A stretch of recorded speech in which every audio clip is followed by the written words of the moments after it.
আসসালামু আলাইকুম রহমতুল্লাহ। আর হাসিলে আপনারা দেখেন, এটা হচ্ছে পেঁপে পেঁপে গাছের খাবার, অর্থাৎ এটা পেঁপে গাছ। আপনারা দেখেন আমার পেঁপে গাছ। এই পেঁপে গাছে যখন অতিবৃষ্টি হয়, গাছের গোড়া থেকে মাটি চলে যায়। এই জন্য আমি এই খাবারটা আজ থেকে 15 দিন আগে তৈরি করেছি। এটা হচ্ছে পেঁপে গাছের খাবার। এটা হচ্ছে পেঁপে গাছের খাবার। এটা আপনি কীভাবে তৈরি করবেন, কখন তৈরি করবেন?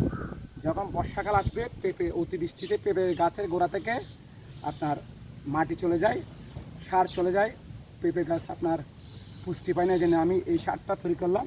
এখানে গোবর আছে, নাইট্রোজেন সার, টিএসপি আছে, সাদা সার, আপনার কালো সার আছে, ডেট সার আছে, বালি আছে, মাটি আছে। এগুলো মিক্স করে 8টা প্রকার হলদি হইল কি মিক্স করে আজকের থেকে 10-15 দিন এইতে টুক করে জমা রাখলাম।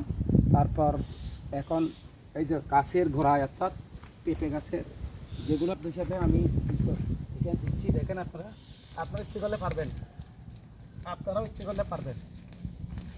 গাছের গোড়া পরিষ্কার করে এই পেঁপে গাছের খাবার আপনি এভাবে ছিটিয়ে দেন, দেখে পেঁপে গাছ আবার সবল হয়ে যাবে এবং দ্রুত ফলন বৃদ্ধি হবে।